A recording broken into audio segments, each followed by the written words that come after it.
2 മണിക്കൂർ 18 മിനിറ്റ് നീണ്ടുനിന്ന പ്രസംഗം, 100-ലേറെ പ്രഖ്യാപനങ്ങൾ. അതിലെ 10 പ്രഖ്യാപനങ്ങളാണ് നമ്മൾ നോക്കുന്നത്. പങ്കാളിത്ത പെൻഷൻ പിൻവലിക്കുന്നു എന്നതാണ് ഏറ്റവും പ്രധാനപ്പെട്ട ഒരു പ്രഖ്യാപനം. സർക്കാർ ജീവനക്കാരെ സംബന്ധിച്ച് ഏറ്റവും ആശ്വാസകരമായ പ്രഖ്യാപനമാണ് നടത്തുന്നത്. മറ്റ് സംസ്ഥാനങ്ങളിലെ മോഡൽ ഉൾക്കൊണ്ടുകൊണ്ട് പങ്കാളിത്ത പെൻഷൻ പിൻവലിക്കാൻ സംസ്ഥാന സർക്കാർ തീരുമാനിക്കുന്നു. അത് ബഡ്ജറ്റ് പ്രഖ്യാപനത്തിൽ ഉൾപ്പെടുത്തുന്നു.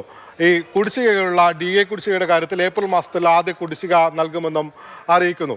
ക്ഷേമ പെൻഷൻ 1600 രൂപയായി തുടരും. ക്ഷേമ പെൻഷൻ വർദ്ധിപ്പിക്കുമോ എന്നതായിരുന്നു ആകാംക്ഷ.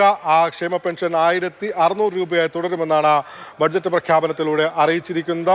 ക്ഷേമ പെൻഷൻ മുടങ്ങുന്നതിന്റെ ഉത്തരവാദിത്തം കേന്ദ്ര സർക്കാരിനാണെന്നും ബഡ്ജറ്റ് പ്രസംഗത്തിൽ ധനമന്ത്രി KN ബാലഗോപാൽ ആരോപിക്കുന്നു.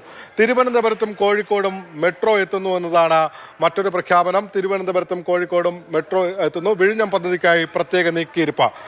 വരുന്ന വർഷങ്ങളിൽ വിഴിഞ്ഞം പദ്ധതിയാകും സംസ്ഥാനത്തിന്റെ പ്രധാനപ്പെട്ട വികസന പദ്ധതി എന്ന് പറയാതെ പറയുകയാണ് ധനമന്ത്രി KN ബാലഗോപാൽ. ചൈനീസ് മാതൃകയിൽ വിഴിഞ്ഞത്ത് പ്രത്യേക വികസന പദ്ധതികൾ കൊണ്ടുവരാനാണ് ലക്ഷ്യം വെക്കുന്നത്. അനുബന്ധ റോഡുകളുടെയും വികസനം ബഡ്ജറ്റിൽ വിഭാവനം ചെയ്യുന്നു.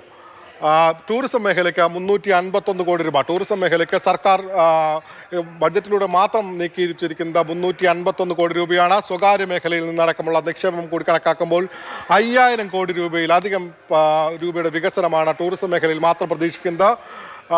ഇത് കഴിഞ്ഞാൽ, ടൂറിസം മേഖല കഴിഞ്ഞാൽ കേരളത്തെ മെഡിക്കൽ ഹബ്ബാക്കുമെന്ന പ്രഖ്യാപനവും ധനമന്ത്രി KN ബാലഗോപാലിന്റെ ഭാഗത്തുനിന്നുണ്ടാകുന്നു.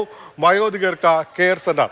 കൂടുതൽ മാറുന്ന സാഹചര്യത്തിനനുസരിച്ച് വയോധികരുടെ എണ്ണം പെരുകുന്നു. അവരുടെ കൃത്യമായ സംരക്ഷണം നൽകാത്ത സാഹചര്യം നിലനിൽക്കുന്നു. അതിന് മറികടക്കാൻ വേണ്ടി കേരളം ഒരു വയോധികർക്ക് കെയർ ഹോം സംവിധാനം ഉണ്ടാക്കുന്നു. 25 സ്വകാര്യ വ്യവസായ പാർക്കുകൾ തുടങ്ങുമെന്നാണ് ബഡ്ജറ്റിലെ മറ്റൊരു പ്രഖ്യാപനം. കാർഷിക മേഖലയ്ക്ക് വേണ്ടി നീക്കിവച്ചിരിക്കുന്നത് 1698 കോടി രൂപയാണ്.